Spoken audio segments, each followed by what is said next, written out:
Hey, so this is Jason Morris here with Real Estate Agents That Really Work. So, give me just a second. We're getting going. I'm pulling up all my articles there. That way, you guys don't have to wait for them to load.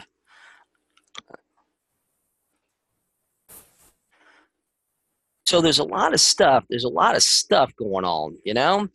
Um, that's one of the biggest things that's happening right now. And I don't really want to talk a lot about politics in my group or the coaching calls or things like that I'm on, but I found some interesting articles, and I want to tell you what I see.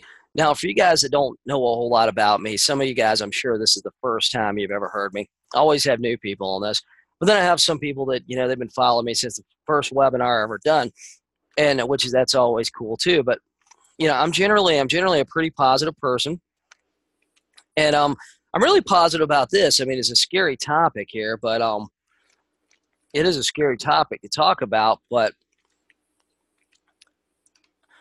it's not going to be as bad, I don't think, as what some of us are thinking super doom and gloom. So there's the title there. 2019 is going to be a lot different than 2018. Hey, David. Hey, you guys on Facebook, you guys in Zoom, tell me what markets you're in, because I got several markets I want to talk about and ask questions, and I want to see if I got anybody on the call tonight that can maybe confirm some of the stuff that I've been reading in the paper. So go ahead in the chat box. Go ahead and put what market you're in. That way I can I can call on you if I need to. Man, Maribel, you're in Chicago. I read a crazy article about Chicago, where Chicago's market's expected to really slow down. Hey, Joe. Hey, Dennis. Hey, Blaine. Utah, Chicago, Central Florida. Central Florida, we got Portland, um, Savannah, Georgia. Savannah is gorgeous and it never changes. Charlotte, North Carolina. We got Pittsburgh. We got San Diego, Omaha, Nebraska. Man, we got a lot of people on the call tonight. So, 2019. So, what I'm gonna do, man, Central Florida, Myrtle Beach. Myrtle Beach. I always like it when I get people from Myrtle Beach, just because you guys probably already know this, but that's where I'm from. So, I always like it when I get people from Myrtle Beach. It's exciting. But so have you guys ever heard of, you can tell me yes or no in the comments, have you guys ever heard of what's called an inverted yield curve? Have you ever heard of inverted yield curve? So I'll tell you guys what it is.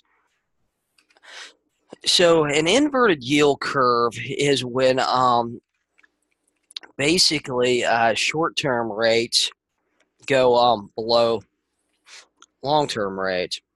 Let's see. So this was an article I seen here. I thought this was pretty interesting. Why the U.S. economy will likely fall to recession. This is just from the last couple of days.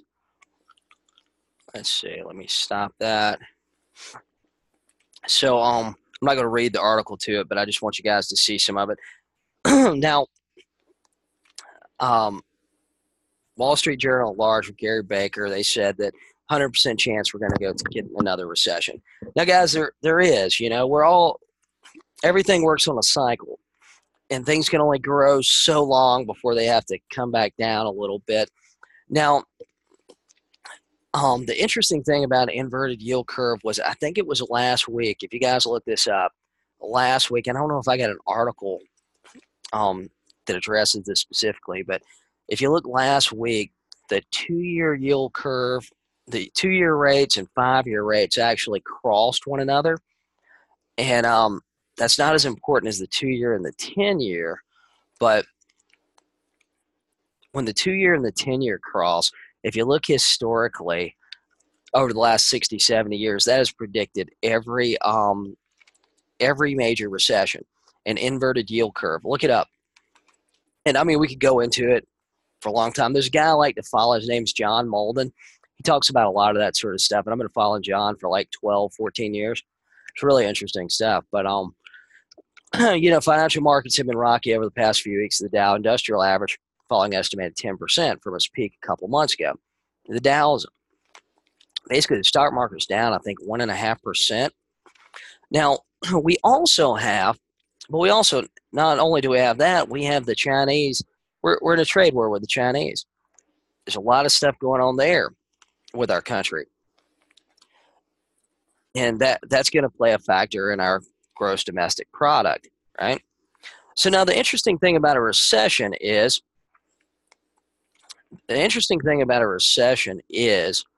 um, typically a recession is when we have 2 quarters with falling gross domestic product, right? Now, the interesting thing is when our country actually announces that we're in a recession, we've actually are technically we've already been in a recession for 6 months. Our market's been dropping, like things have been slowing down already for 6 months before they finally say that it's a recession. It's kind of like you drinking 6 beer, and for some reason on the sixth one you think you're drunk, but really you're really drunk at 5. It's kind of the same way. We really we're already in a recession when this stuff happens. I thought this was an interesting article here. This was in New York Times. Are you ready for the financial crisis of 2019? And I'm not showing any of you guys any of this to scare you. So this article, though, oh, this was interesting. This article compared 2019 to the 1929. I thought that was really interesting. I think this is interesting too, that most agents out there have been agents less than 5 years, have only worked in an up market. Probably agents that have been, depending on the market you're in, really the market started going back up, I think, in 2012, 2013. So, yeah, if you have been licensed since 2013, you've never worked in a down market, a sideways market, one that prices just don't really don't really move. Now, this article said stocks are down 1.5% this year after hitting dizzying heights in October. Hedge funds have had their worst year since the 2008 crisis. I, I really think that's interesting to see that. In household debt recently hit another record of 13.5 trillion, up 837 billion from the previous peak, which preceded the Great Recession. So I think those numbers are really interesting. Guys, I think they're really interesting because if household debt is rising, we're going to see overall everybody's debt to income ratio is going to go up a little bit, correct? So on average, everybody's debt to income ratio is going to go up a little bit if household debt is going up. So I thought that was kind of interesting. I thought it had some interesting parts in it. We've had, and it goes on to say, we've had a decade of low interest rates that have fueled a massive run up in stocks, real estate, and other assets. And we have, real estate's been going really well the last few years, but we've had interest rates that are crazy, crazy low. We've had the best interest rates really that you can have. I mean, there's no way they could have got better unless they just went to zero and just started really giving money away, but I thought this thing went on to talk about this, and I thought this was a big key too, that like I feel like we've been hearing a lot about this student loan debt, but I don't feel like nothing's happened with it. I remember first time I heard about it, Mark Cuban talked about student loan debt and how he was saying it was the next bubble, and that was it's like 5 years ago. However, something has to happen with student loan debt because a lot of these kids graduating college are graduating with crazy amounts of student loans. I mean, they're getting $80,000 and $100,000 worth of student loans. So, this article goes on to say that there's 1.5 trillion dollars in basically a generation that's unemployed. They're going to have to pay back. And if you've been following the news on student loans, you'll see that government just ordered. There was a judge that just ordered $150 million to be basically forgiven, wiped off the books. That was student loan debt from colleges that closed or had been determined to defraud students. So a lot of them were for-profit colleges. There was one or two in particular. I read the article, but guys, that is the beginning. That is the beginning. That that court case that just happened where that judge ruled and they're forgiven $150 million in student loan debt, that is the beginning of what will happen with this $1.5 trillion worth of debt. I mean, if you don't believe me, start researching it. Student loan debt is an enormous problem. And I got a feeling we got such a divided house. We have such a divided country, really, but we have two parties that are super divided. And it doesn't matter if you're Republican or Democrat, you voted for Trump, you voted for Hillary, it doesn't matter. We've got two political parties that are extremely, extremely divided. And we've got one political party, and part of the president's political party, he's in himself, would love to see him fail. So I got a feeling something's going to happen with student loan debt. But, I mean, we don't really know right now. It's unpredictable. But let's see. Let's go to the next article. There's a few of them. Then I got good stuff I want to talk about, but I want to make sure that you guys see this. So U.S. yield curve to invert in 2019, the recession to follow. There's one article I read. I don't remember if it's this one, but this one, I tried to pick only things that were from real reputable sources to share with you guys. This was from Reuters. And let's see. So they're saying that the Treasury yield curve will invert next year, possibly within the next 6 months, much earlier than forecasted just 3 months ago, with a recession to follow as soon as a year after that. So this is predicting, now this is 4 years old, this is predicting the recession being in a year, right? It's predicting that, you know, the Treasury yield curve is going to invert. However, the Treasury yield curve, there was one thing I read, I can't remember, it was 15 basis points or 18 basis points away from those two-year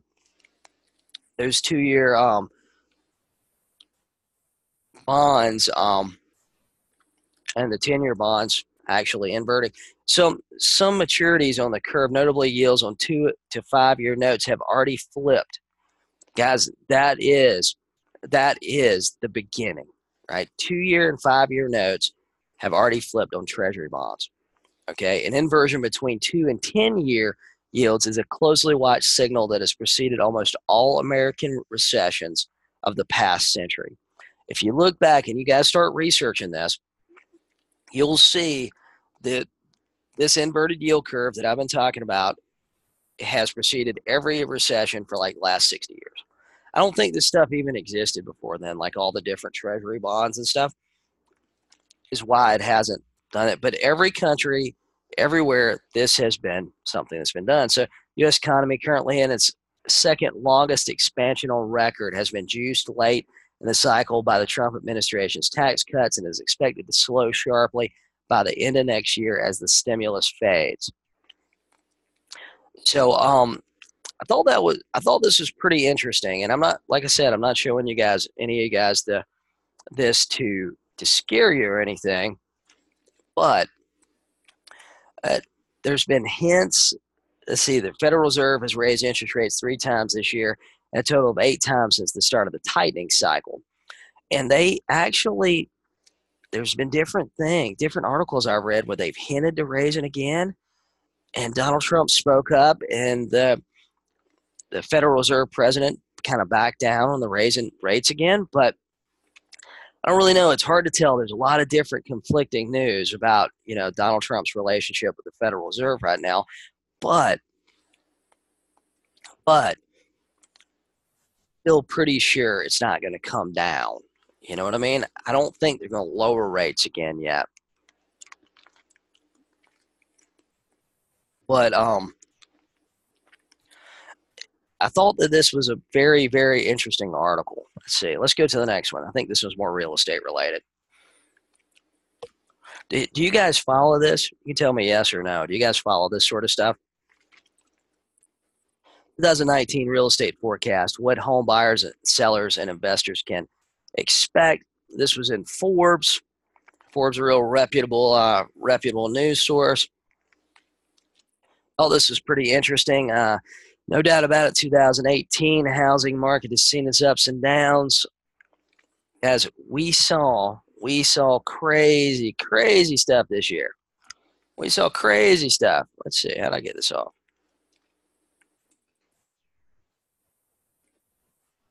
Oh, maybe I can't get it off. But we saw sky high home prices. We saw prices going up so much in markets.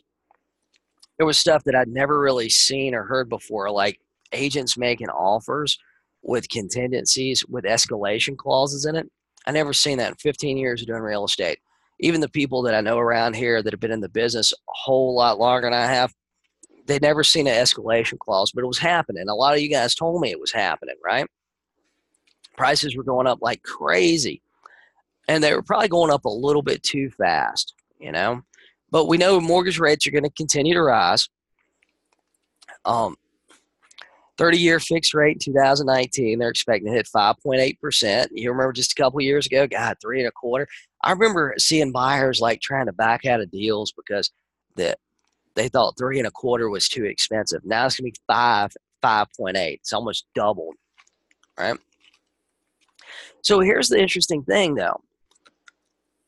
Incomes haven't doubled. We've seen interest rates double, and we're not seeing incomes doubling. So the person that was looking 2 or 3 years ago could afford a lot more house than the person that's looking right now. So I thought that was pretty interesting. It says millennials. This says that millennials are going to keep buying homes. Now, I think that the only reason millennials are going to keep buying homes, um, and I don't really 100% agree with this article. I think if rental rates keep going up, we're going to see millennials buying homes. We're going to see people in general buying homes. But once we see a stall in rental rates, like rental rates right now are pretty strong. I'll tell you this: I put a property on a Facebook Marketplace for like $600. It was just a cheap house that I have here that I was going to rent out. That I did rent out. Man, I got 300 responses for it in like 24 hours. And I mean, it's nothing special. It's an okay house. It's a safe, really affordable place to live, is all it is. And it's kind of out in the country. It isn't close to like downtown Myrtle Beach or anything. But yeah, Gary, 300 responses, man. It was insane. Honestly, I couldn't keep up with it. Um, I couldn't hardly keep up with it. I just copy and paste the same message over and over again. I wasn't expecting that. I was expecting like 20 or 30. But the rental market's really strong right now. But, I think one thing we'll see, though, if we hit a recession where our country as a whole starts losing jobs, I mean, we all seen the news where GM's closing plants, but it's 15,000 jobs. It sounds like a lot, but in the whole scheme of things, it's not really a lot.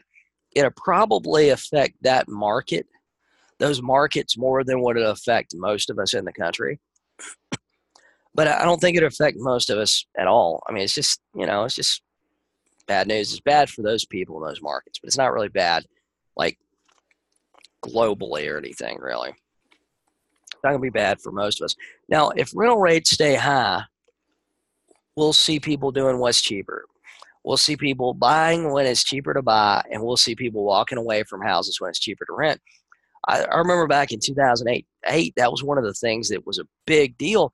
We would see these people that they were paying like a, say, for example, a $1,500 a month mortgage. And all of a sudden they were struggling to get by. And all of a sudden an air conditioner breaks. It's a $5,000 repair. And honestly, they could walk away from the house and rent the one down the street for $1,200. Right now, you can't do that. If you're paying $1,500 mortgage, the one down the street's probably $1,800 or $2,000. Just depending on what market you're in. Um, yeah, Gary said that he sees a lot of car dealers having a lot more current year cars and inventory than before. I agree with that too. Like I drove through. We got a Cadillac dealership down here close to where I live, and they sell Chevrolet too. And I drove through there just kind of looking the other day, like getting some time, and I felt like they had a tremendous amount of 2018s, tremendous amount of them. And I don't know. I mean, it might have been just that lot, but I think it's going to be some interesting things. So let's see. I got one more article. Then we're going to talk about like some of the things that's going to happen, or some of the things I think is going to happen as a result of some of this craziness we're seeing. Oh, Gary just got an awesome deal on a car. Dude, I believe it. My dad did too. Now, now I thought this was kind of interesting. And this was from this is on the realdeal.com, but this was the realdeal.com South Florida real estate news. So this is specifically kind of geared towards Florida, but Florida, for most of us in the country, Florida and California and some of these other major markets are always the canary in the coal mine, so to speak. Once we see something happening in those markets, then 6 months later we'll see it happen like in Myrtle Beach, or we'll see it happen in Charlotte, North Carolina. Um, but Charlotte's market's really strong too, and it's growing like crazy, and their job base is growing like crazy. Hey, but I thought this was interesting. Three of four U.S. homes will sell below the asking price in quarter 1 of 2019. I think that this is I think this is an indicator that the market's softening. You remember 6 months ago, if we'd done this call 8 months ago, it would have been about multiple offers. And now it's a lot of this information seems to be provided by a company called Knock, but it's predicting 77% of all U.S. homes will sell below the asking price in January, February, March, compared to 62% so far in all of 2018. Um, in Miami, they believe the average home will sell for 6.8% below the original asking price. So I thought that was really interesting. I thought it was a really statistic. Um, Gary asks the realdeal.com subscription based. I really don't know that it is. I mean, all the things that I read, I mean, I like to go to alltop.com and read the financial news there. And Alltop's like a collection of it's like an aggregation website. I like to read there because it gives me a lot of different perspectives and a lot of different stuff like I normally wouldn't look up myself. You know what I mean? And but it's all free stuff. I mean, it's free blogs, free news sites, free websites, stuff like that. And it says Knox National Forecast is based on its analysis of 483,843 active listings in 45 metropolitan areas during November. And oh, that was an interesting article though, saying 3/4 of 77% of homes that sell below asking price. I don't know if that means anything to you guys. Do you guys think any of that stuff's important? So I'm gonna stop sharing this, and I'm gonna go to I got a PowerPoint here that I kind of outline some stuff in that I want to share with you. So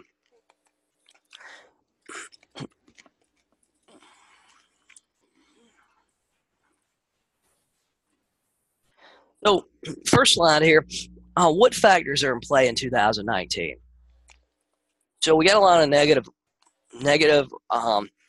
wild card factors. You know what I mean? Number one, we got interest rates. Who knows what's going to happen, but they're probably going to go up.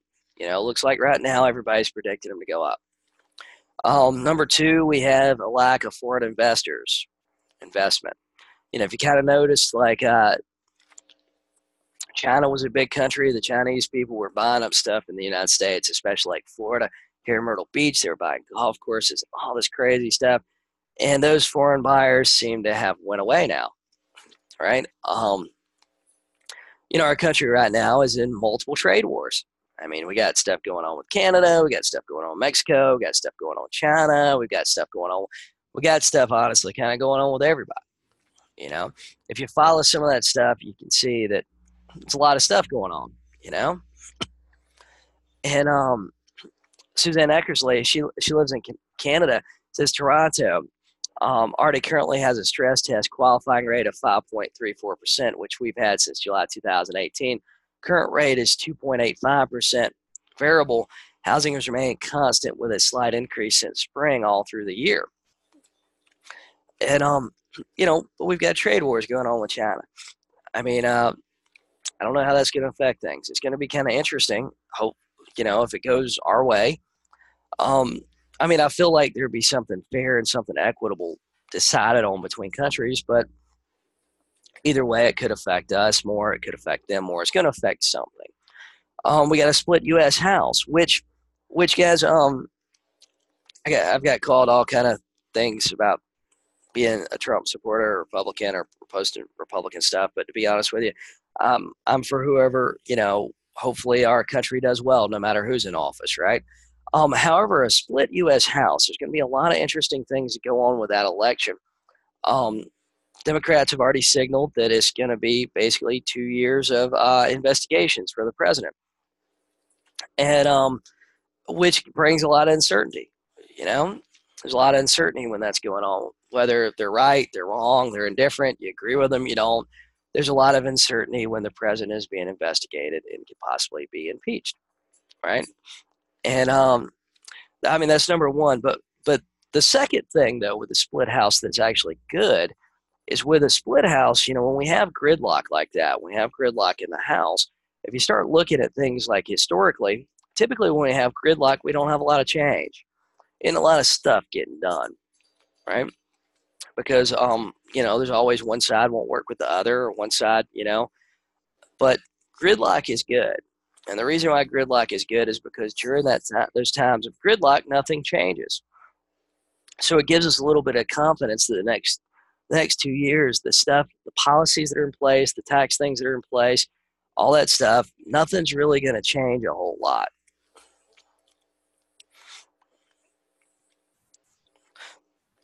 Oh yeah, Gary said I think it's good as realtors to know everything you brought up today, but I suggest you warn your listeners not to be too gloomy because you don't want to look like idiots. Things go the other way, just from my experience. And we're going to get to that in a minute too, Gary, because it could happen that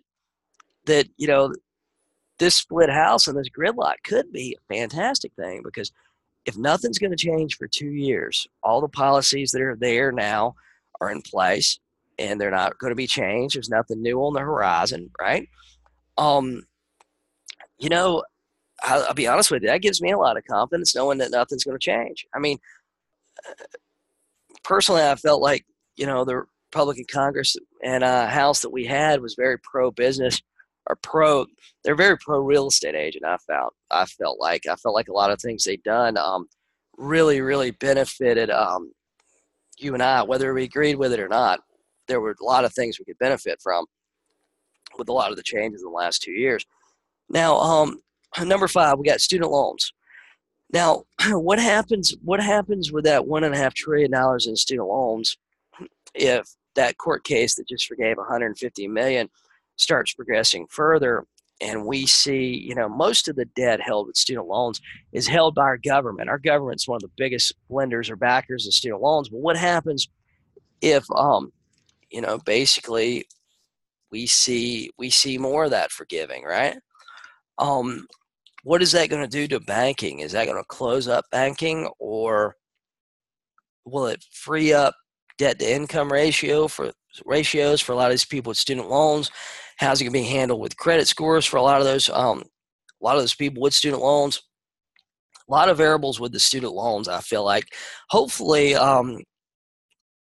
they'll figure out something that's really easy and gentle for us as a whole. But my guess is that we'll do like we do with a lot of other things. We'll try to kick the can a little further down the road. Now, number six here is something that I think would be really interesting. What happens to the economy if we know all these investigations are going on, right? What happens to the economy if the president does get impeached? Let's say, we don't know what's happening with this Russia thing. We've seen people get indicted. We've seen a lot of stuff. We've seen a lot of crazy stuff from everybody. Let's just say that something, through these investigations, they find something and the president does get impeached in the next 2 years. What does that do to the U.S. economy? I read about that because that was something I was really curious about because and depending on who you're listening to and what you're reading, that's something that, it's a possibility. It's not, do I think it'll happen? Probably not, but I don't think nobody really wants that, but who knows? So number seven, we're going to see an increase in inventory, which that's going to be really interesting too, an increase in inventory. And number eight, guys, there's so much going on in the world in general, like, there's a lot of uncertainty in the world. But you know, number 8, insert something we don't even know about. What if there's a terrorist attack here in the United States? What if our country starts rioting like Europe has? A lot of things like that that could be a lot of unrest just in the world in general that could play factors in 2019. I remember when a lot of stuff was going on in North Korea. I guess this was a year ago, and there was a list of cities that were possible North Korea nuclear attack places, and there were a lot of buyers not wanting to buy because they were worried about, hey, what happens if I buy a house and there's a nuclear attack? I mean, I don't know. There's a lot of crazy stuff going on in the world, but guys, here's the thing: we all got something going on in life, right? We're all in one of 3 places. We're in the middle of something. We got something coming up we don't even know about, or we just got through with something. And if we're not in one of those 3 places, we have a family member or somebody that we love and care about that is. Gary said, I got a lot of clients on the sidelines now. Not that many people hoping things to happen, but they'll jump if things happen. I agree with you. I think there's a lot of weird stuff going on. I was reading this thing about cryptocurrency, and I'm not a cryptocurrency person. I didn't really understand enough to get in on Bitcoin when it was going to 20,000 or anything like that. I didn't understand enough about it to want to do it. I'm really truly 100% real estate guy. I like something I can go and look at, walk across, touch it, paint it if it needs to be painted. I like stuff like that. I'm pretty simple. The crypto, there's a lot of crazy stuff going on with that. If you read there's some SEC filings against some of the companies, it could change the way the U.S. is actually seeing and handling cryptocurrency. So there's some weird stuff going on with that too. That's one of 2 things going to happen. Some people are probably going to make a really lot of money, but most of us are going to lose a lot of money. But anyway, so how will all this affect us? Number 1, we know interest rates are going to rise. We're going to talk about the things we do know about, not the speculation, not the things from the articles. We're going to talk about the things we do know about. We know interest rates are rising. We know mortgages will price a lot of buyers out of the market. If you got a buyer right now and they don't go ahead and get off the fence and they wait 6 months, interest rates go up another 1/4 point, 1/2 point, whatever it is, they might not be able to buy. Gary asked which sector usually provides the first clear signs of a slowdown. If I remember correctly, it seems like housing starts. Housing starts are a big indicator, and we're going to see housing starts go down. And I believe we're going to see housing starts go down. And I think it's going to be 2 reasons. Number 1, the building material costs are going up like crazy again. And labor cost, at least in my area, labor costs are going through the roof. I don't really understand how some builders are making money right now. And I'll tell you this, I thought this was kind of interesting. For my little projects and stuff I have going on and stuff, I'm always buying lumber and materials for these guys that are working for me. And one thing I've noticed that here locally, the price difference between walking into Lowe's and buying a treated 2x4 versus buying that same treated 2x4 online and picking it up at the same Lowe's is actually 48. This was last week. It was 48 cents different. Now that doesn't sound like a lot, and I know a lot of you guys listen to this go oh, that isn't that's not a big deal. Why is Jason worried about that? Well, it's a 48 cents gap. Okay, so I think that what this is we're gonna see those 2x4s go up 48 cents a piece, right? And let's see. Now that was treated 2x4s. I don't really know about regular 2x4s. I haven't really watched them as close or paid as much attention, but treated 2x4s, I seem to be buying a lot of them because I got all these mobile homes and we're buying, I got these guys building steps. So I'm buying a lot of treated lumber here lately. And I've noticed that 48-cent increase. Now let's say that 48 cents increase goes up on regular white pine 2x4s. Okay, that would bring the cost of materials for a house. Let's just say an average house. I used to build some houses, and average house we were using about 600 2x4s. So we're seeing that increase go up. We're seeing that increase go up. That's only $300. Doesn't sound like a lot, but you figure there's like 17 different trades that you'll use, or 17 different trade items that you'll use building a house. Let's say, for example, that each one of those goes up $300. All of a sudden, you raise the cost for that builder probably like $5,000 for the cost of that house. Now, I know some of you guys in California, you're like, oh, Jason, $5,000 isn't a lot. But let's say here in Myrtle Beach, South Carolina, where the average price is about $175,000, um, all of a sudden that builder's cost went up $5,000. So he's got to pass that on to a consumer, plus the interest he's carried and all that stuff. So that $5,000 probably increased. Now it's 48 cents per board, right? But that $5,000 might increase the price of that house $7,000, right? But then we figure in framing. I'll tell you this, guys. When back in 2012, 2013, here locally in my market, you get framers, and they would come out and they would start the house tomorrow for $3 a square foot. And now that same framer is wanting like $5.50, $6 a square foot. So they've almost doubled in 5 years. So I mean, just that, if you got a 3,000 square foot house, that means your framing cost went up $9,000, and that's just labor, right? That's just labor. So we're going to see builders facing a lot of those issues. So the slowdown in building has to come, because what's going to happen is the cost is going to outprice the value in sales price. So if you can only sell a house for $200,000, we got rising inventory. Just a lot of builders, especially custom home builders, just won't be able to go out there and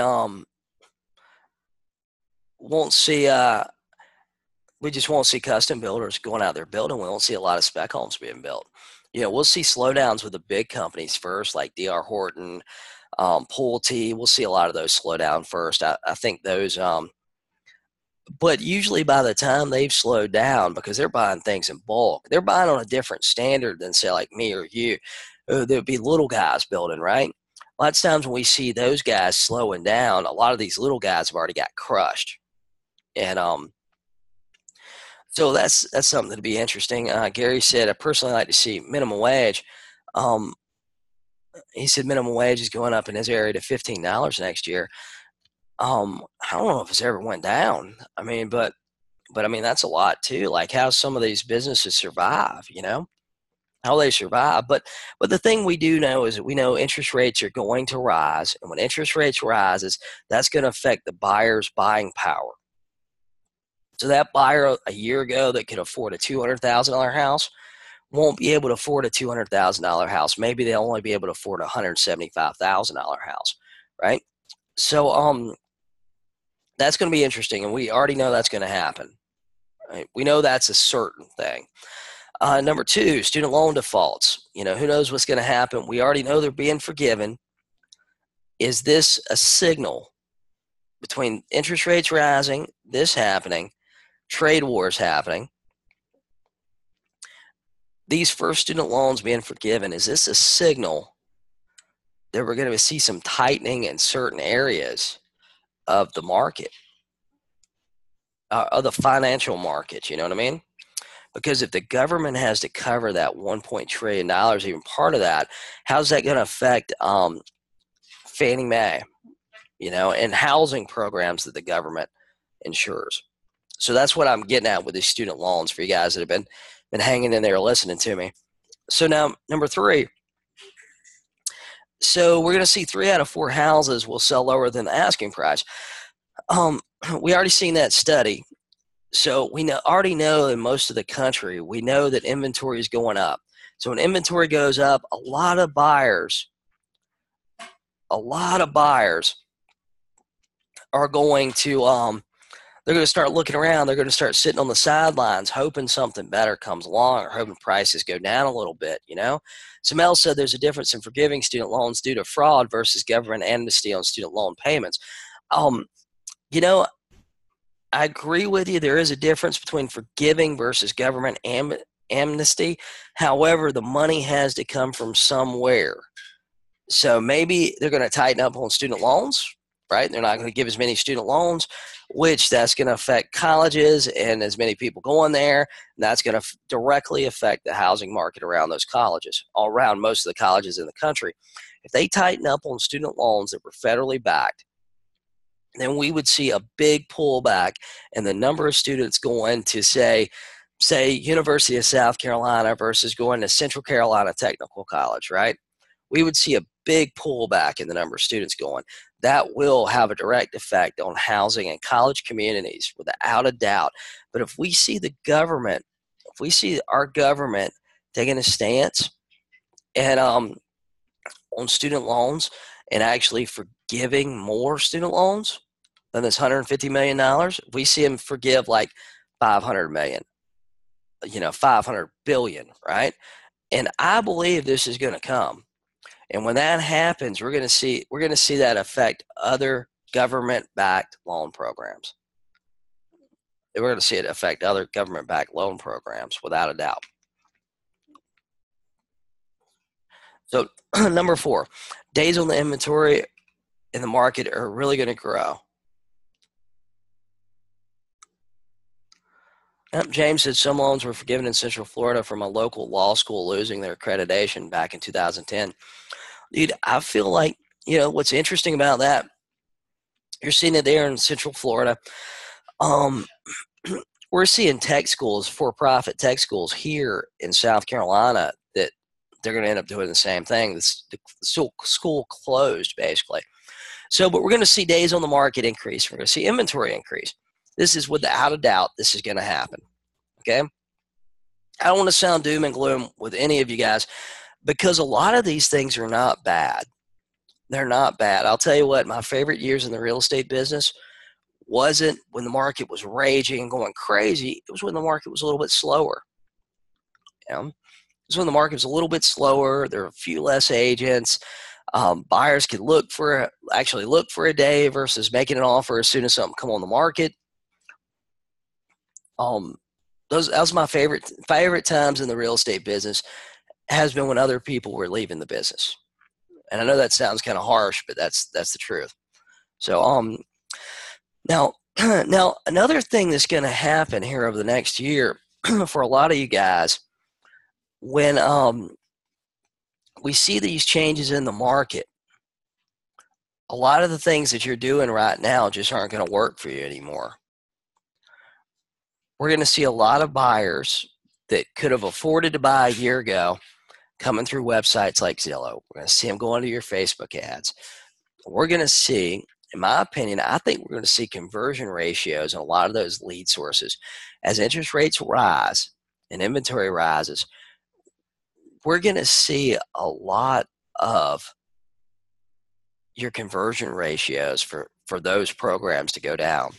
We're going to see a lot of the things that agents are doing right now to make money. It's just not going to work anymore. So what's going to happen to the real estate agents? We're going to go through the bad stuff. I promise you, I got like 3 more minutes of bad stuff. Then we're going to talk about all the good stuff, what to do about it. So here's the bad stuff. Number 1, agents that have been in the market under 5 years have only worked in an upward moving market. Wouldn't you guys agree? Raise your hand if you agree with that. The agents that have only been an agent less than 5 years have only worked in an upward moving market. I'll tell you this, guys. The thing that is amazing about an upward moving market is you can make mistakes. You can be a bad real estate agent, right? You can make mistakes. You can overprice houses. You can not call people back. You can do all this crazy stuff that real estate agents do. And you can still be very successful because the market is moving up and is correcting your mistakes. If you made a mistake on pricing the house, it's okay. The market's going to take care of it for you. If you were scared to call and ask for a price reduction, it's okay. The market's going to take care of it for you, right? Contract fell through because of who knows what. It's okay. There's another one right around the corner.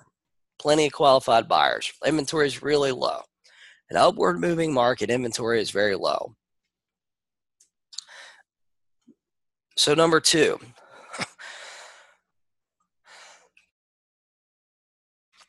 we're going to see a lot of agents getting discouraged.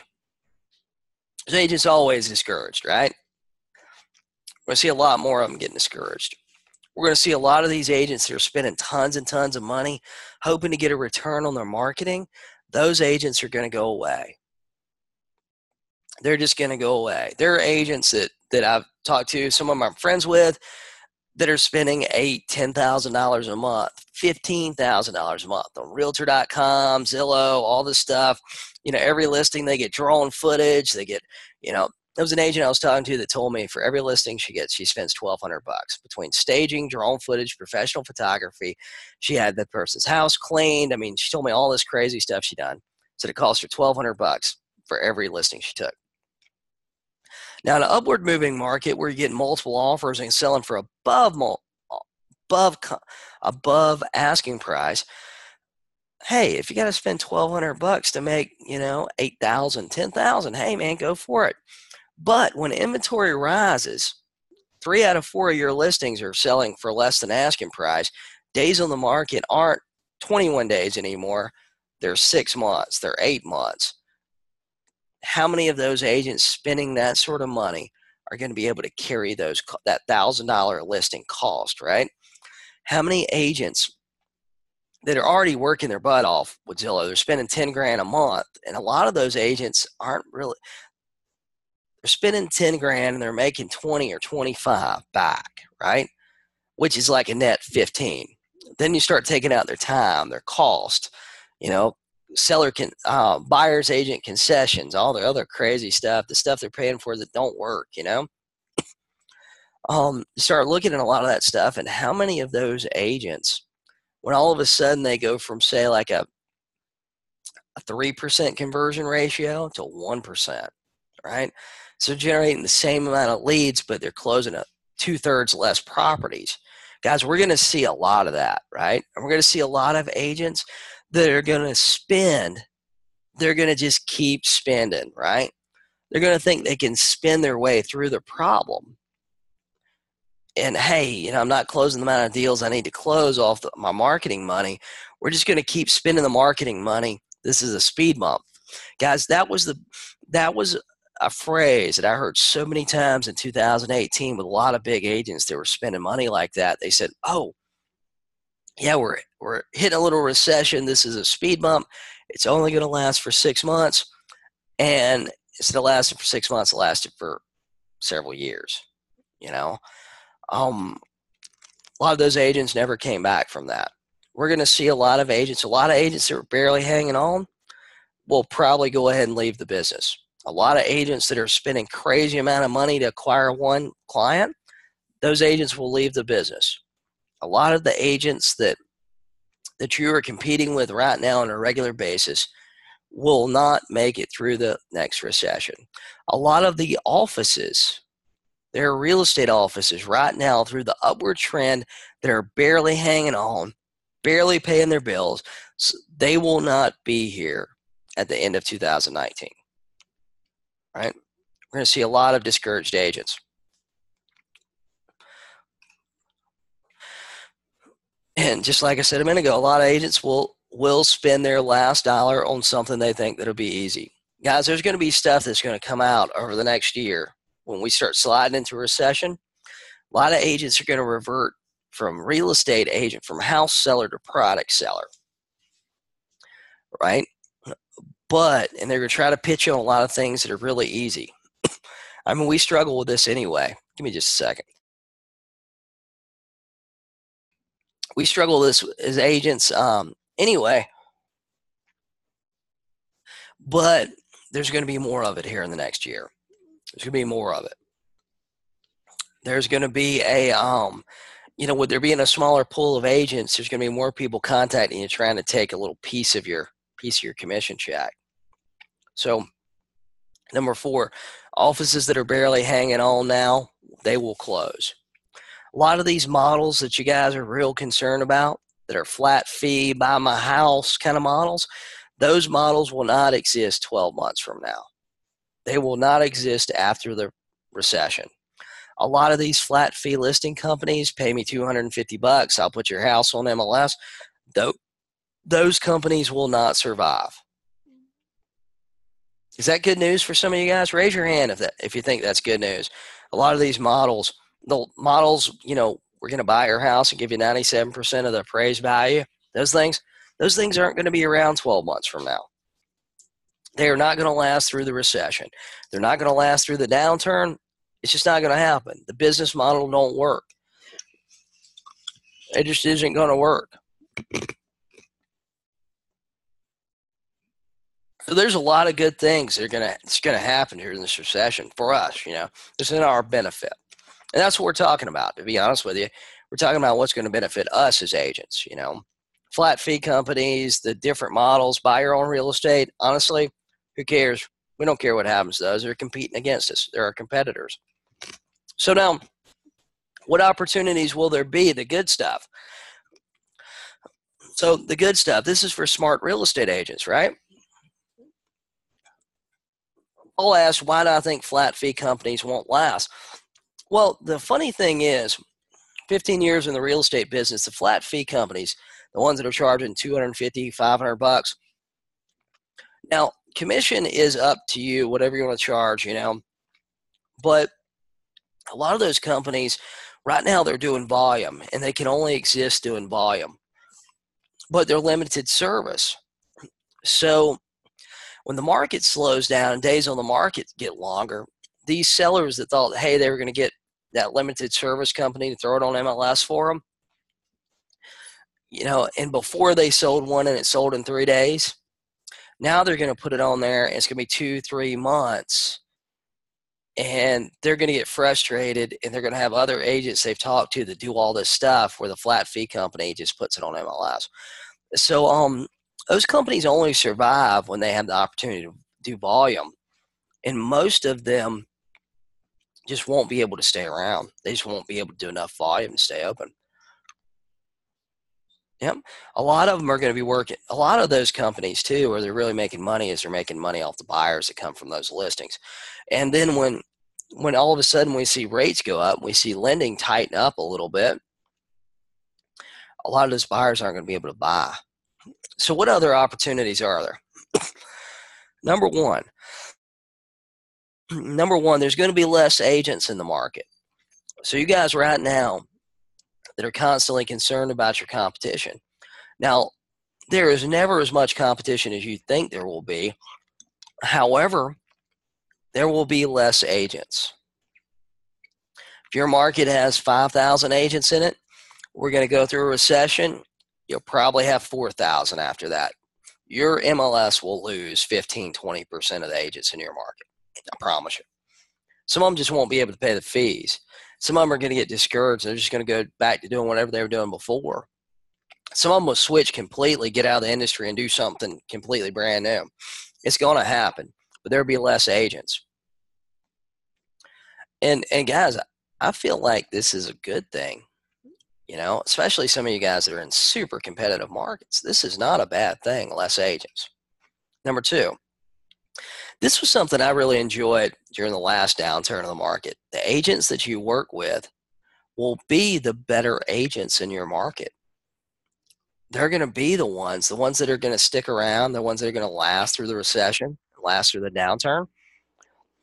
They're going to be the agents that are smarter, more experienced, the ones that are willing to learn. Even the new agents that are coming, that are selling stuff, they're going to be sharp, right? The agents that didn't really care, they thought they're going to make a quick buck, they're gone. They won't be here. The agents that don't know how to fill out the contract, I mean, a lot of us deal with that right now. Agents sending us contract, don't know how to fill in the blanks. Those agents probably won't be around. But the agents that you'll be working with on the other sides of transactions are going to be like They're going to be good, experienced agents, or they're going to be smart. If they're new, they're going to be smart. But you're going to work with just a better quality of agent during the downturn. So what do we need to do to survive? I think this is important that we talk about how do we survive the downturn, not just the downturn and what's going to happen, but how do we last through it. Number one, we need to focus on proven strategies that have worked over time, right? We're not going to be able to go spend $1,200 to get one listing. We're not going to be able to go spend $5,000 a month on Zillow. We're going to have to look at our budget, our marketing budget. We're going to see what we need to do is a lot of us believe we're marketers, and I completely disagree with that. What we need to do is we need to be salespeople, right? Proven strategies that have worked over time. Number one is prospecting. Going out there actually looking for people that want to buy or sell a house. Prospecting works. It's worked in industries all across the world, all across the country, and it's worked in the real estate industry for decades. The most successful agents in your market that are taking home the most money are the agents that are proficient prospectors, right? Number two, the number two focus, the number two strategy, it's been very successful over periods of time, is a networking strategy. Going out there and meeting people that know a lot of people, right? Building number three is your sphere of influence, but number two is just really building your sphere of influence, right? But working your sphere of influence, networking, reminding people that you're still in the real estate business, telling them that, hey, if you know somebody wanting to buy something, let me know, right?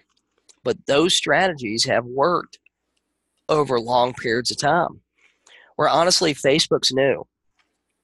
A lot of you guys that are focusing 100% of your time and energy on Facebook right now and generating Facebook leads, guys, we got a couple of things that are going to happen with that. Number one is those leads, the quality is going to continuously go down. That's number one. And number two is ad prices are always going to go up. And number three, Facebook, if you've been paying attention to the news, Facebook's having to make a lot of changes. Remember, a lot of the stuff we could do with targeting, we can't do now.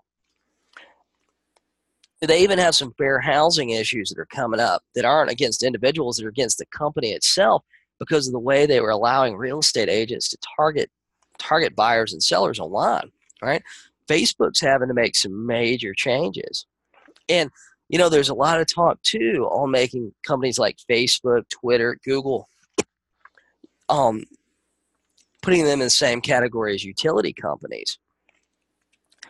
And when that happens, if you go on YouTube and you listen to the hearings that just happened with Google, and Google's CEO was up there, and you hear the questions a lot of the U.S. senators and stuff were asking, it was kind of clear that a lot of these people that are going to do the regulation of these internet services, they do not understand the internet.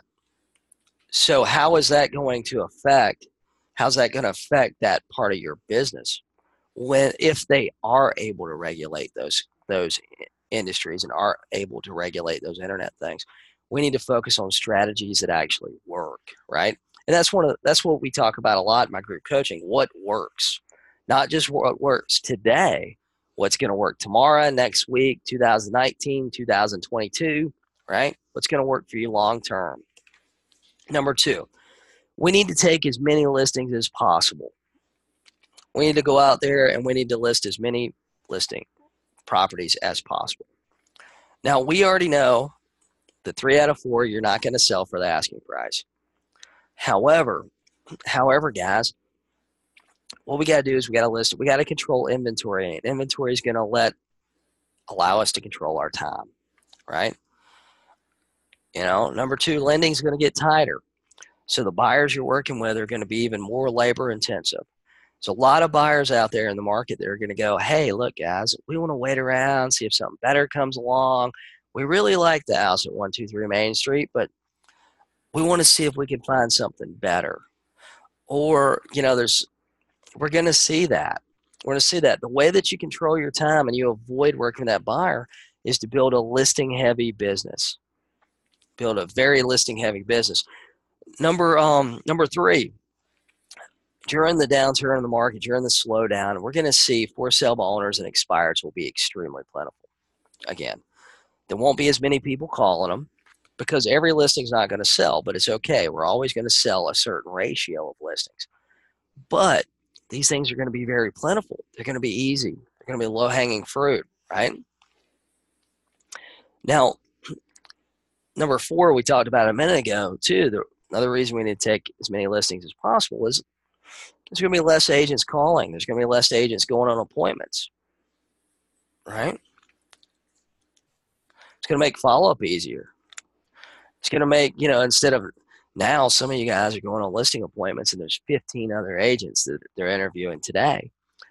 Once we go through the recession, once we have a little bit of slowdown, maybe there's going to be 4, And when that happens, man, we need to take as much market share as possible because that slowdown isn't going to last forever, that little lull. My group coaching, I've been talking a lot about November and December. I've been talking about a lot of agents not working in November and December. And here's the thing, in January, they're going to start working again, right?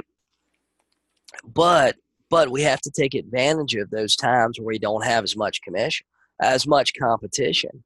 And this is going to be one. And instead of it being a month, it might last 6 months, but it's going to be an opportunity for you to pick up market share. Now, number three, I hinted on this a minute ago. Agents that you're going to be working with, I said it's a good thing, which it is a good thing. The agents you're working with are going to be more experienced. They're going to be better agents, right? Even if they're new, they're going to be smart. They're going to want to learn, and they're going to be good agents. Is bottom line. Now, the problem is that with that is now if you're going on a listing appointment, there's 10 other agents. Man, 7 of those other agents probably couldn't even tie their shoes hardly before they showed up to the appointment. However, now when we have the slowdown and we have a recession, you're going to have maybe you're going to go on an appointment. There's going to be 3 other agents, but those other 3 agents, one of them's probably new. One's probably new, might be his first listing appointment, who knows? But we're going to say one of them's not good, but the other 2 are going to be really good. They're going to be really good. They're going to show up. They're going to be really, really prepared, So we got to up our game. That's number 3. We got to up our game. And we need to get really good at the 4 fundamentals. This is something I teach in my group coaching, the 4 fundamentals. Number 1, we need to get better on the phone, right? If we get a little bit better on the phone, just 10% better, we're going to set more appointments. We're going to set more appointments in less time, and we're going to qualify better. If we get better on the phone, we're going to go on more appointments. That's it. The way to get better on the phone is to use scripts, practice scripts, role play, right? Actually use scripts that work. I mean, that's helpful too. But number 2, I don't believe that the listing starts at the door. I believe the listing appointment, I believe we got a pre-appointment phase there, and I believe it starts when you set the appointment on the phone, right? We need to get really good at what happens between you setting the appointment on the phone and you showing up on their doorsteps. We need to get better at the pre-appointment. Now, that pre-appointment, that includes things like sending over your pre-listing package, making sure you get them whatever information they had, making sure that you follow up between your calls, sending the pre-listing package, and you showing up at the door, right? Number 3, we need to get better at the appointment itself. Better at showing up at their house, knowing what to say when you walk through their house, knowing what to do after you tour their house, right? How to present your pricing strategy, how to present your net sheet strategy, how to go over your paperwork, right? That's something I see a lot of agents do is they have an amazing appointment. Everybody likes what they say. They like the seller likes them. Everything's going really great. Then they don't really know how to go over their paperwork. They don't have a strategy when they sit down at the kitchen table to actually go through the rest of the presentation to close them, right?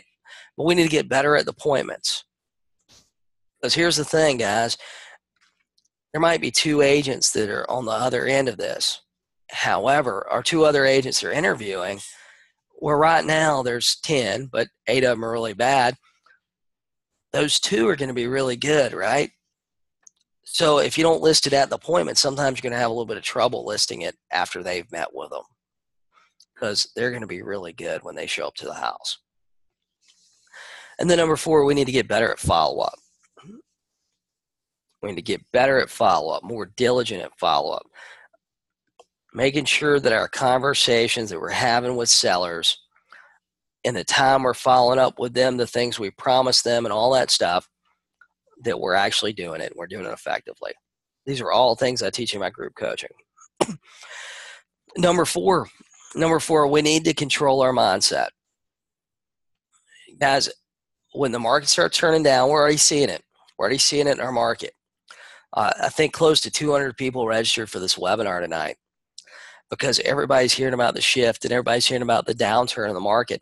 Now, we need to control our mindset. We need to be really, really aware of what's going on. You know, we need to be the gatekeeper to our own minds, right? Who are you talking to every day? That person you're talking to every day, are they doom and gloom?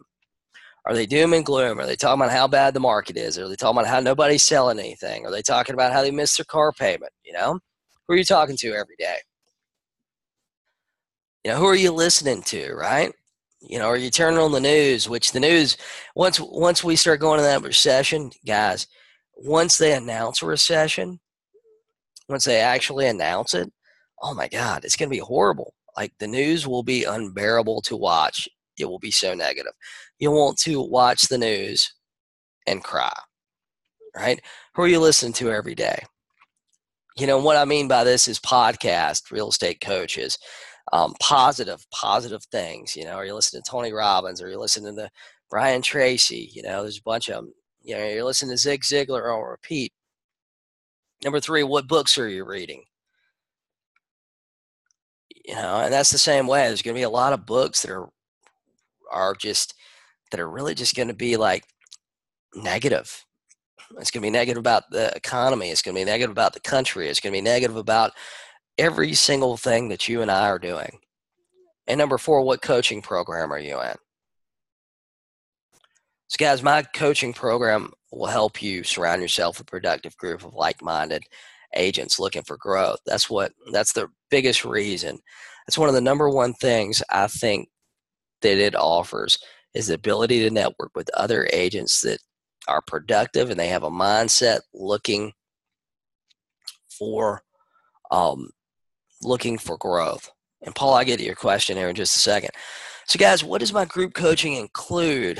My group coaching, number 1, includes my Get Started program, and you get access to it the moment that you sign up for it. When you join my group coaching, my Get Started program, that helps you with your fundamentals. That helps you get your listing package set up, your pre-listing package. Helps you learn all the presentations that go into the listing appointment.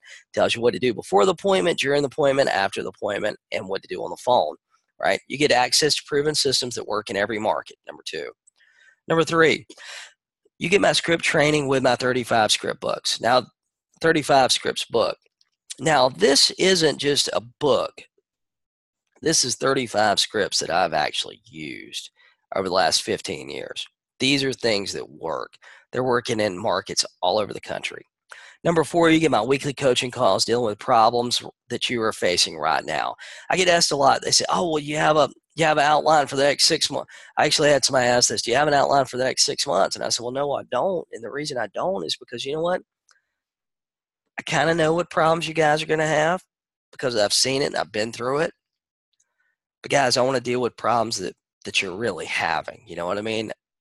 I don't want to guess at it. I want to deal with things that you're really having right now, right? We focus on that on my weekly coaching calls. Number 5, you get to be part of my Facebook mastermind group. There's over 300 agents like in there that are just like you. They're wanting to grow their business. They're wanting to be successful. They're wanting to build a listing heavy business. They want to control their time. They want more for themselves and their family. Number 6, you get access to all the special webinars I do for my group coaching. Number 7, you get my 2019 business planning webinar where I go through and I break down and even give you a spreadsheet on how to set up your 2019. Number 8, you get my FSBO Master Series. Number 9, you get my Becoming an Expired Master Series. Number 10, you get access to me to help you specifically if you have a problem you don't want to ask in the group. If you have a problem, you don't know what to do, you have access to me. You can message me. You can send me an email. If it's something bigger that we need to talk on the phone, I talk to a lot of my group coaching people. I'm regularly talking to some of them, plus so much more. Guys, right now I'm offering a Christmas special. It's 50% off the first month. The regular price is $40 a month. The first month will only be $20. Just use the code Christmas at jasonmorrisgroupcoaching.com. And guys, plus I got a special bonus. Anybody that signs up for the Christmas special, if you're already in my group coaching, you're going to get it anyway. But this is the only place to get it is in my group coaching right now.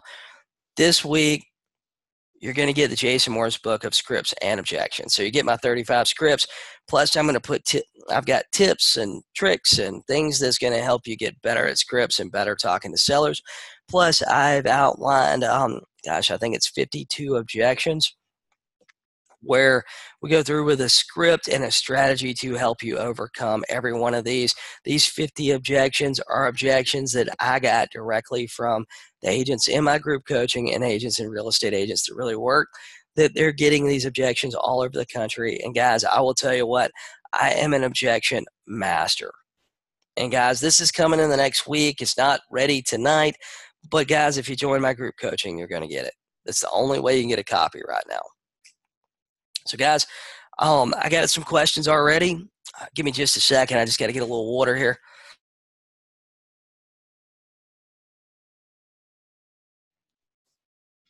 So Paul asked, who am I listening to right now? I need more business podcast. Um, you know what? I like this guy. I like this thing, high impact theory. I can't think of the guy who does it. But he has a lot of interesting stuff. I used to listen to Gary Vaynerchuk a lot, but to be honest with you, I kind of got burnt out on some of the stuff he talked about.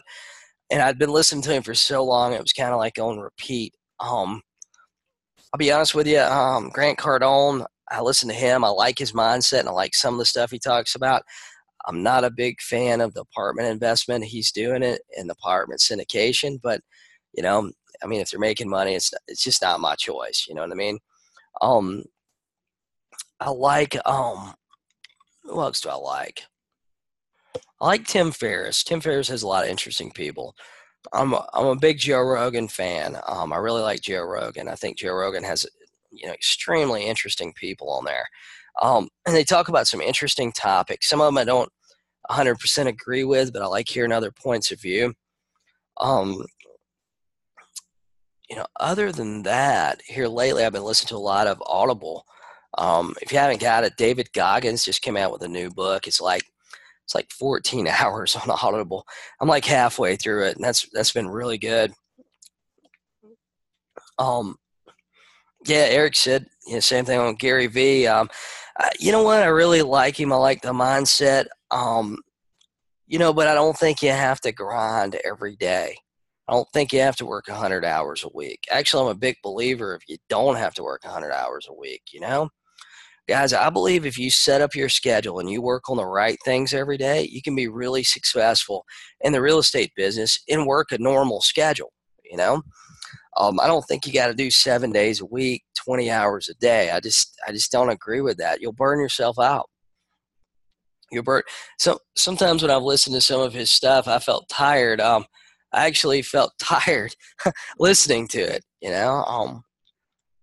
but I do like when he has guests. I thought the guests were pretty interesting. Tony Robbins has a podcast that's pretty good. I tell you what, let me look down through my YouTube. What other questions do you guys have? And I'll get to them. Go ahead and ask.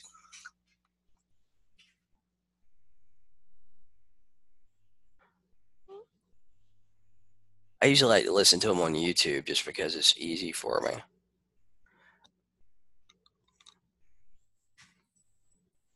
I think I covered most of them. I listen to regularly though.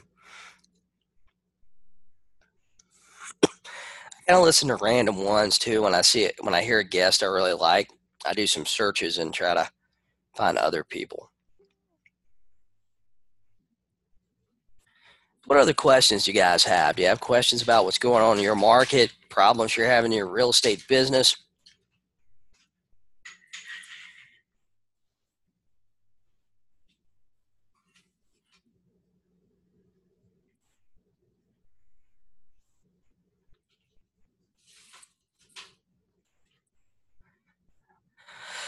Let's see. Thoughts on Las Vegas chickening out on MLS with Zillow? Um, you know what? I think that's going to be like a I think that's going to be something we're going to see a lot more of. I mean, NAR when they started allowing that massive syndication like what they do, I think that it part of me feels like it's good. It got our properties out in front of more people. Part of me feels like they allow these companies to make tremendous amounts of money with basically our data. Um, but it's kind of interesting. It's like Uber. The taxi company should have invented Uber, just like we should have invented Zillow. So there's always going to be somebody from outside the industry looking at our industry, talking about how easy it's going to be, right?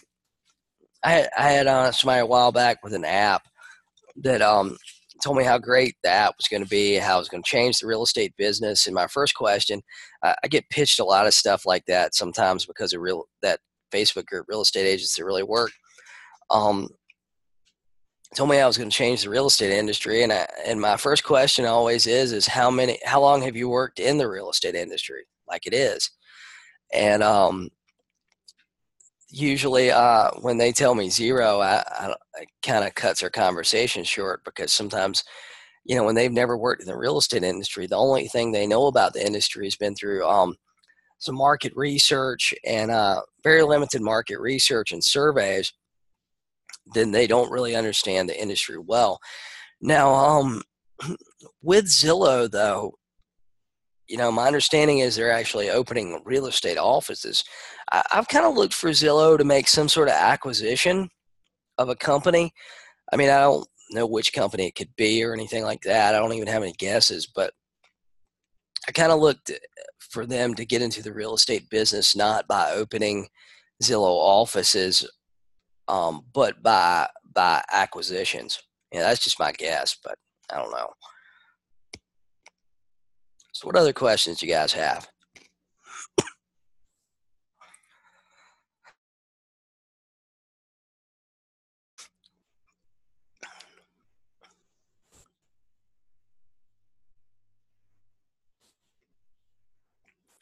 Yeah, yeah, you can. Yeah, everybody that's if you came late, it's no problem. What'll happen is after we end the recording, get rendered and uploaded, and you guys will actually get the recording. So Mel says the downturn in the market is really a moderation of the market. Latest forecast I saw for national home price appreciation was 4 to 3% in 2019 and 2020. Longer term forecasts were 3.2% range. Of course, real estate is local, so everyone needs to be really on top of their market. Back in 2005, when the yield inverted, it was 28 months before the recession took place, driven in a large part by the mortgage crisis. There has been significant regulation in the mortgage marketplace, which should mitigate the excess of the 2006-2008 mortgage market. In my area, high prices are causing less desirable markets to see increasing sales volume. I see the biggest issue being inflation. The Fed can hit the soft landing they desire. Inflation will be manageable. Inflation takes off, then the economy will go into recession sooner. It is good to know the macroeconomic issues, but really knowing your impacts, local market impacts, and your lenders will affect my business more, I believe. I agree with you. I agree with you with a lot of that. And we saw that the inverted yield curve in 2005. Now, here's the thing, though. All recessions won't be like the recession of 2008, where it lasts for years. Um, I don't think we're going to see anything like that. I think we'll see a minor slowdown, which we're already seeing. It's just going to be different. It's going to be a lot different. But Charlotte Rose asked, when are weekly coaching calls? And they're recorded in case you can't attend. Yes, they are recorded. They're uploaded to the website, so you can listen to them going down the road or anywhere. They're also in the Facebook Mastermind group. But they are Thursdays at 11 a.m. Eastern. If you cannot make it, they are recorded. And they are available for you whenever you want to listen to them. So is there long-term commitment with my group coaching? No, it's month to month. You cancel anytime. All you gotta do is log in and cancel. You don't even have to tell me you're canceling or give me a reason or anything like that. Just cancel whenever you want. Of course, I believe that we're always going up through new stuff. We're always dealing with things that are happening right now, real time in your market. So I feel like there is a lot of benefit to being in it long term. However, I will tell you guys this: if you join, do the first month, just $20. You go through the Get Started program. I guarantee you, going through that program and getting that listing set up will have a major positive impact on your business. I guarantee it.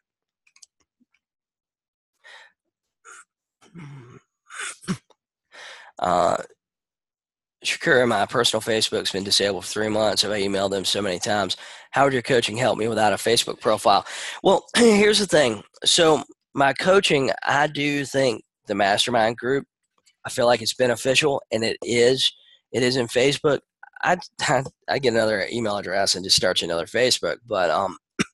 But even if you can't do that, you still have access to the website. The website has all the recordings on it, and all of the coaching calls, I do them live on Facebook, and I also do them on Zoom, just like this call is right now. So even if you can't log into Facebook or you're not on Facebook anymore, and even if you're not on Facebook, you can still listen in on Zoom. There's actually a call-in number for my coaching people where they can actually call in, listen on their phone, going down the road. I try to make it as easy to access it as possible. And then, of course, the recordings. Recordings are on a complete independent website. It's actually hosted by a company called Teachable, and it makes it just extremely easy to navigate. What other questions you guys have? Let me reload my Facebook here and just make sure I don't want to miss anybody that might have a question or anything. Yeah, what do you guys have on Zoom? Do you guys have anything? Any other questions?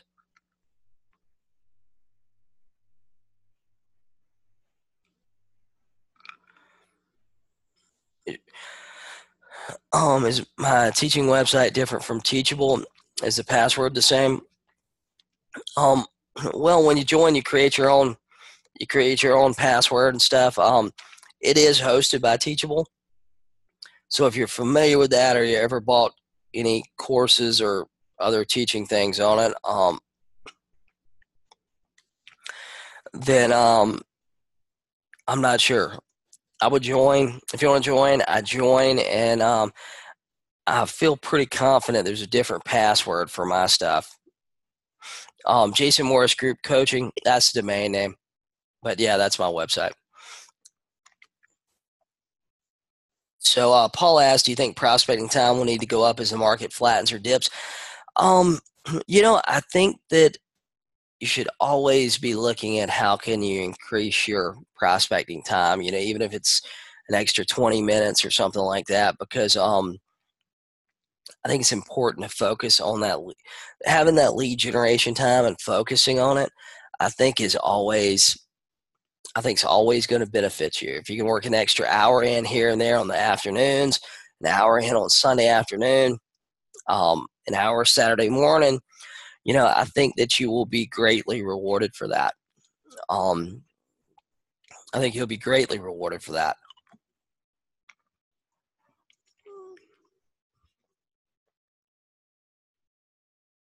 Now, as far as it going up, I will tell you this. I think that I don't necessarily know that it'll go up, but I think you'll have more numbers to call, more new numbers to call every day.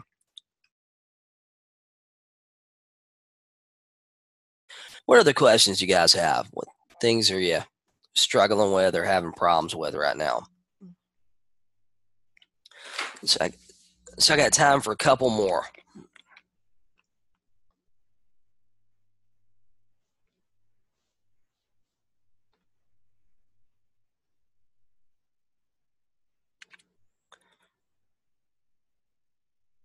Let's see. Did we talk about Facebook? Did we talk about Facebook ads in my group coaching? Actually, I'll tell you this. Facebook ads are not it's not a big focus of my program. I have talked about prospecting through Facebook and using Facebook ad or using Facebook to prospect buy and sell groups, and I've talked about a lot of different strategies I've used over the years, and so I feel like Facebook ads just are not something I think is going to be long term for you. I think it's going to be like Google ads. Like back 10 years ago, 12 years ago, we could generate leads on Google for like 50 cents, 75 cents. Now that same leads costing $8, $10. Facebook's following that same trend. And I think they're just going to get more expensive. Eric said, cold calling in my area is inundated. What's a good way to soften up mean people who are getting tired of robocalls? Well, you know what, Eric? I think number one, I think you had to call with a purpose. You're calling people and just going, I don't know if you're using my script or not. But if you're just calling people and you're going, hey, this is Jason Morris here. You want to sell your house? You're going to get a lot of mean people and a lot of people hanging up. Now, if you take and start targeting the people you're calling, and you start really getting creative with your call, like maybe you're calling and inviting them to open house. You're following up after the open house. You're calling because a listing just sold. Calling because a listing just went pending. That's yours, I think there's a lot of ways you can soften up those calls. I talk about that quite a bit. It's at the Jason Morris Group Coaching.com. When you log in, there's a lot of stuff in there that I talk about. But I don't believe in 100% cold calling.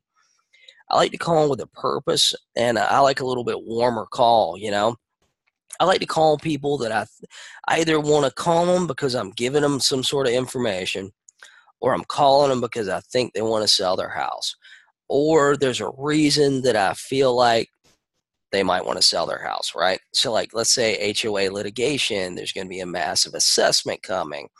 There's, expired, withdrawn,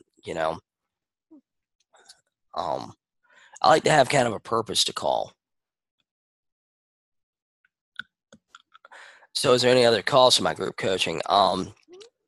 Well, guys, there's really not. Now you can take and you can join my group coaching. Now I do recommend 2 lead sources. Now, if you don't have the money to subscribe to those 2 lead sources, okay. Those 2 lead sources are RedX and ZBuyer. I've been a big long-term user of those 2, and they performed for me over a long period of time. RedX I've been using for over 10 years.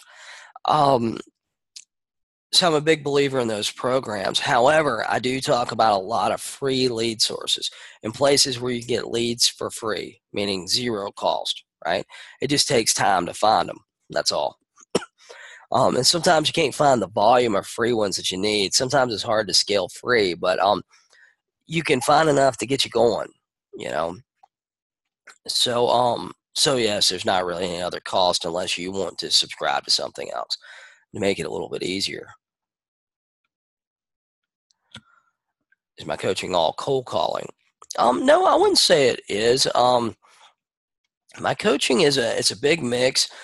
I like to really talk about why I think people are doing certain things, but I talk a lot about mindset. I think sometimes some of us have different mindsets or negative mindsets towards certain lead types and certain objections they get. Sometimes I think that if we can understand a little bit better why people are doing what they're doing, we can understand how we can help them better. And I like to approach buyers and sellers from how can I help you rather than how am I just going to profit from you. I think too, when I think a lot of agents do that, as far as, I'm not telling you to work for free. No, by no means. But I think a lot of agents, like, literally they have commission breath. I think that's the only way to put it. And I think that everybody knows they do. So yeah, I don't talk just about cold calling. I've never been an agent that just pulled out the map and said, hey, I'm going to call, these 10,000 people this week. If I was trying to call a couple thousand people, it was because there was a reason, right? They were the expireds from this year. They were for sale owners I'd collected. They were, something was telling me like, hey, these people have a reason they might want to sell.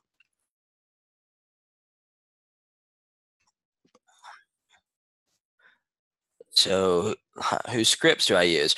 I actually use my scripts. All the scripts that I use are scripts that I personally wrote, personally come up with. They come from my. Now, some of them might be some variations. There might be a question or two here and there that I probably stole and used myself, or converted it to Jason Morris. But these are actually scripts that I've used and developed myself over time, taking out stuff and things like that, so I could get really down to it. I think a lot of coaches give you scripts that'll be 3 pages of questions. It'll be 3 pages of questions, and it will be, some will be about as relevant as where's your, does your cat sleep inside or outside? It has nothing to do with the sale of the house. Gary, it is not the same group as the follow-up master day planner. That follow-up group is not the same group. It's Jason Morris group coaching group.